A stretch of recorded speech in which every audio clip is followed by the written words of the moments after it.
This video is going to be about 529 plans and Coverdale plans, Coverdale ESA, which is Educational Savings Account. Educational Savings Account. So we're going to talk about the 529 plans. We're going to talk about the Coverdale ESA.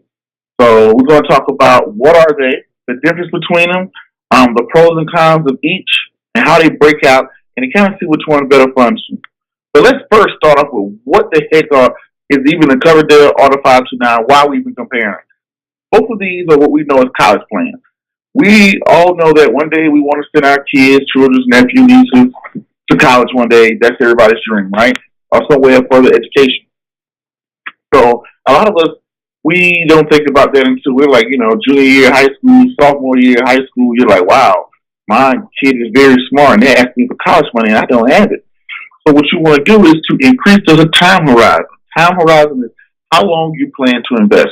When you increase your time horizon, instead of waiting until the child is a sophomore, maybe you start when they are at birth. As soon as they get a social security number, you can start a college plan for them. Now, you sort of college plan for them that gives you more time of compounding interest, that gives you more time to invest, and that gives you more time for you to earn more money.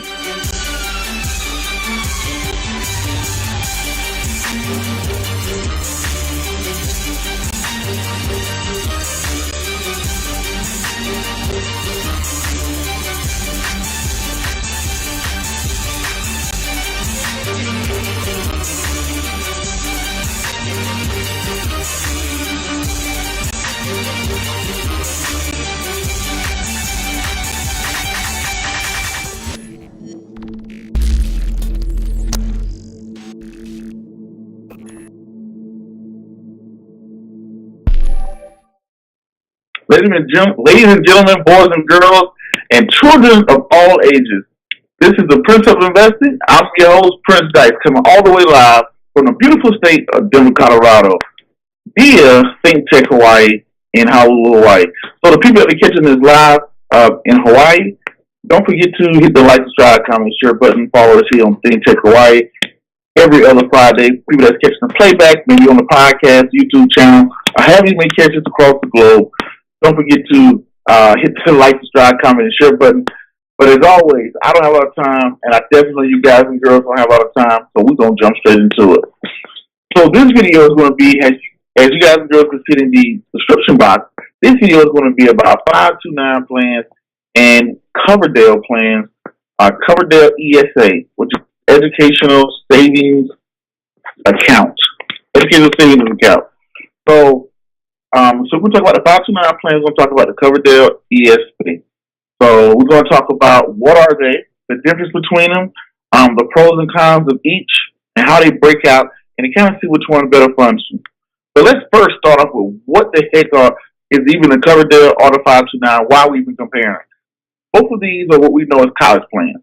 We all know that one day we want to send our kids, children, nephews, nieces to college one day. That's everybody's dream, right? Or somewhere of further education. So a lot of us, we don't think about that until we're like, junior year, high school, sophomore year, high school. You're like, wow, my kid is very smart and they're asking for college money and I don't have it. So what you want to do is to increase the time horizon. Time horizon is how long you plan to invest. When you increase your time horizon, instead of waiting until the child is a sophomore, maybe you start when they are at birth. As soon as they get a social security number, you can start a college plan for them. Now, you sort of college plan for them that gives you more time of compounding interest, that gives you more time to invest, and that gives you more time for you to earn more money. Now, Prince, okay, why? I'm buying stocks for my kid. I am investing in real estate. I have a business for them. I got a savings account for them. Why the heck do I need a college plan? So the first question to answer is, why do you need a college plan?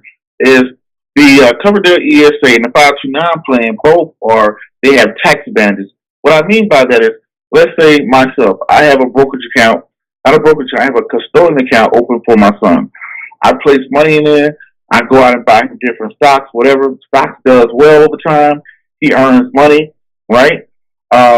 He earns money. Now he turns 18, 19, 20. I decide to sell those assets, those stocks and whatnot, and to send them to college or pay for education, help them start a business or whatever. When I do that, I'm going to be subjected to taxes. If I made 10, 20, 30, 40, $50, thousand, 10, 15, 20, $50,000, whatever you make, now that money is subject to tax.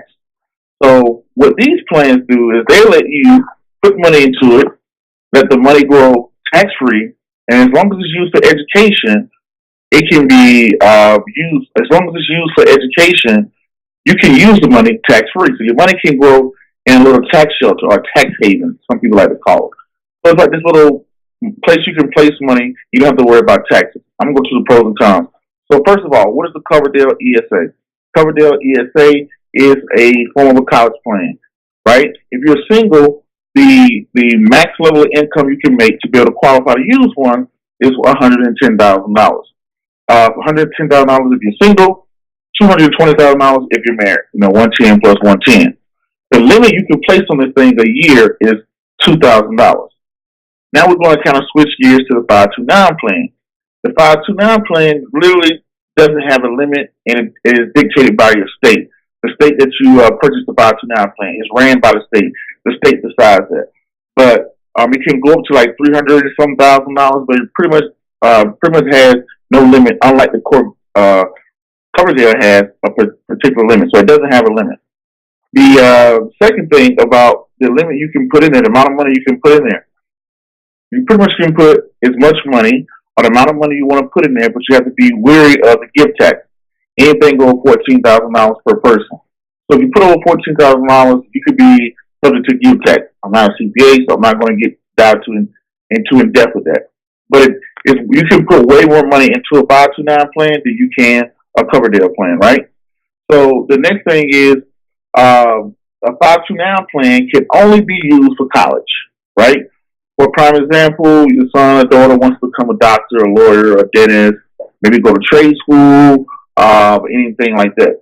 And kind of sidebar for a second, let me sidebar.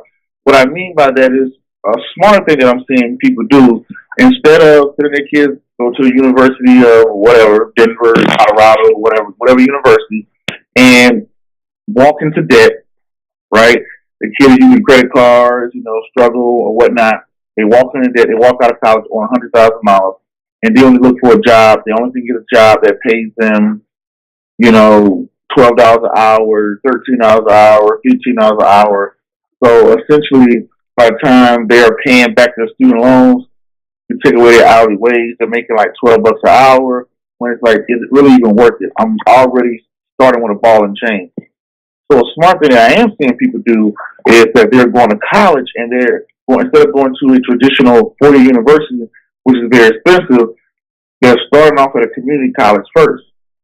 The community college is way cheaper. Go to a community college, get an associate degree first, way cheaper, then transfer to a community college or a junior college, and then go to a major university and do their junior and senior years, so it cuts back on price. Another option I've seen people do is this sending their kids to tech school to gain a skill first so they can enter the workforce, start earning money to pay for their school so they don't have to get into debt.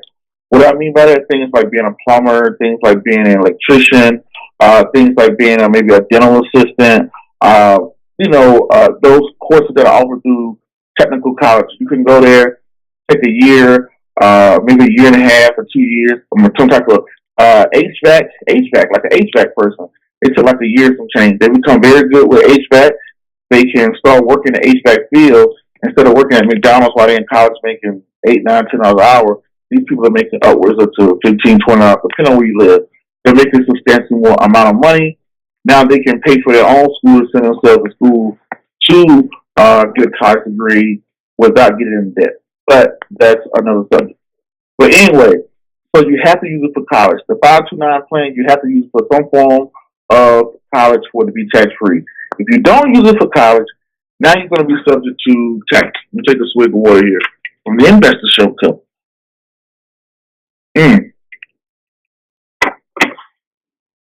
Woo! South Colorado Mountain. But anyway, the point is, you have to use it for some form of college. You can't use it if you don't use it for college. Let's say if you're saying, "Hey, you know what? My son was an idiot. He went to jail, and I had this money into a 529 plan, and what am I going to do with it now? Now, one of the benefits is you can transfer it to someone else in your family. Transfer it to your son, transfer it to your daughter, your other daughter, your other sibling, a niece or a nephew. You can transfer the money. It doesn't have to just sit there and die. Now, with the Coverdale ESA plan, you must establish it before the child is 18. Before they're 18, and it must be used by the time they're 30, right? You must establish it before they're 18, and it must be used by the time they're 30. And it's the same way. You have to use it on college as well. If you don't use it on college, you can pay like a 10% penalty, and you have to pay a 10% penalty. And you could not only have to pay a 10% penalty, you have to pay taxes on the money that you use if you don't use it for college, right? One second, I thought I had to squeeze it for a second. So what you do is now another thing. A 529 plan, you don't use it for college expenses. I mean, if your kid goes off to college, son or daughter goes off to college, you have to use it for college expenses. Now, for a Coverdale plan, you can use it for a private school. You can use it from K through 12. You want to send the kids to private school. Maybe you want to, that's kind of like the biggest thing I know people do with using it from K through 12. And the other thing is the Coverdale plan, you have more options. You can almost use it like an IRA. You can go open up an IRA with TD Ameritrade, Scottrade, and buy stocks that you pick. You can do that with the Coverdale ESA, but you cannot do that with a 529 plan. When you get a 529 plan, the state already have investments that it wants you to go into, right? I'm going to get into the pros and the cons at the end. So the state has, this is going to be it. We have 7 funds, choose from the 7 funds. That sort of deal. So you don't have that much control. Then some people are saying, well, I don't need that much control. So, that depends. Now, also the 529 plan, you can start it at any age and it can be used at any age. So you can start it whenever you want to and you can use it at any age. You can give it to any beneficiary you want to. But the Coverdale ESA, you don't have that option. Now, the other thing you have to think of is with the Coverdale plan, right? The difference. Let's break it down and say, Prince, what would you do? Right? Me personally, I'm not big on either one of the college plans. This is why, because from what I know and see, it's good. It's better than nothing. Also, something's always better than nothing. But I don't like to be pigeonholed to what do I have to spend the money on. So, what is qualifying for education? Let's say my son wants to start a business. Say your son or daughter wants to start a business, and they want to, use the money that you saved up to buy X, Y, Z. Yes, I get tax breaks, but I don't like that ball and chain kind of like, hey, you want to use it for this, you want to use it for that, right? So I don't like that. The second thing is, I don't like. The second thing is, I don't like the on the 529 plan. These particular funds, I looked at some of the funds, and their fees were ridiculous, right? I mean, the fees were astronomical. The reason I'm saying they're astronomical because I'm comparing them to other fees that I see out there. For prime example, the index fund that I purchased, some index funds are now zero. I heard Fidelity has 0 fund index, but they're not open to other platforms, so I can't see them. But I know there's a Charles Schwab? I think it's Charles Schwab. Charles Schwab index fund is like 0.02. 0.02. And I've looked at some of the 529 plans. I looked at some of the expenses because it's different from every state. It can't be every state. It has still changed from the 2 years ago that I looked at it. But last time I looked at it, some of those things are charging 0.67. That's like someone who's charging you 2 cents versus someone who's charging you 67 cents. So that's crazy, right? So I mean that's crazy when you look at the funds. So looking at the fees, I didn't like the fee structure. They were pretty much the same funds you can get from anywhere else. So I didn't like the fee structure that I saw in the 529 plan. Coverdale, it's not bad, that you can put money into it and you can direct it. I like that aspect. But what if my son or daughter doesn't want to go to college? right? Say if they want to start a business, they want to, they want to get real estate. I really want to get a real estate license. I think it'll pay for your professional license. Let's say, hey, I want to get a real estate. Then you have $30,000 saved up for me, and I want to get a real estate license, and I want to buy my first property, right? If they say that,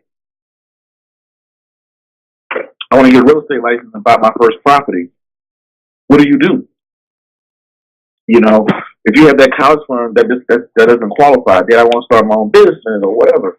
You can't do that with either one of the college funds. But if you save up your own money, you have a custodian account. Yes, you're gonna have to pay taxes, but it's free on what that child can be able to do. You probably can put it in a way to where, since it's in his name, it can go to his tax level, which could be low to nothing, versus your tax level, which could be wherever you're at in life, could be astronomical. So I don't like the ball and chain on, hey, this is what you can do with the money. It only can be used for this or whatnot.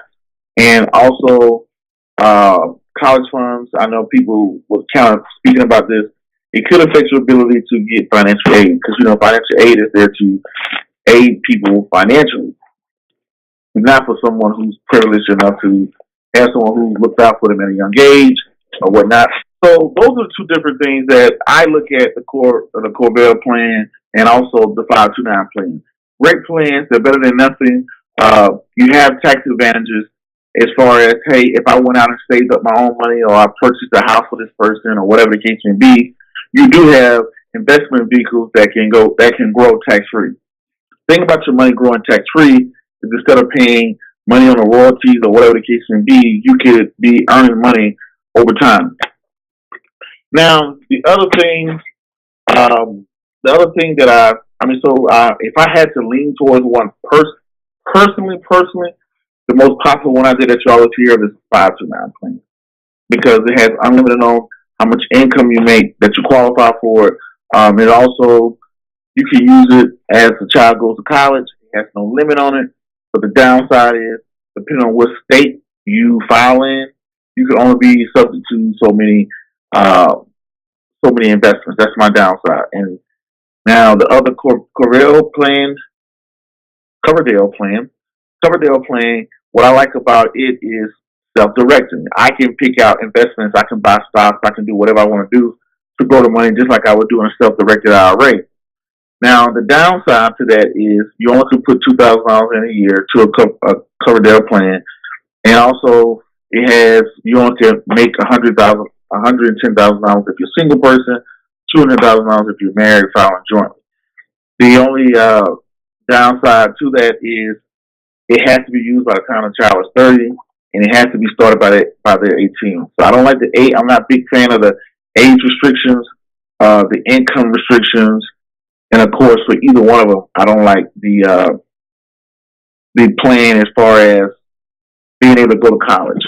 The kid has to go to college. You never know what your kid may grow up into or may become interested in or whatnot. They may want to, like I said, one of the things is, a lot of people want to become entrepreneurs and things like that.